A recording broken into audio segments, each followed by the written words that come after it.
Ano yung kinakain mo? Balot.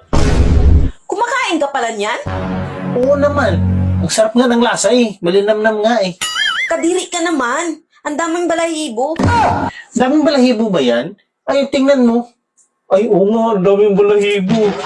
Alam mo, yan yung nagdadala ng lasa talaga. Yung balahibo. Tsaka, ang balot, may balahibo naman talaga. Dapat inalis mo muna yung balahibo bago mo kinain. Pag inalis ko yung balahibo, di hindi na balot yun. Yan nga yung nagpapalasa lalo eh. Yung balahibo eh. Kung ang balahibo nagpapalasa at nagpapasarap, eh bakit ako pinapaahit mo? Hindi naman kasi pwede lagyan ng suka yan eh.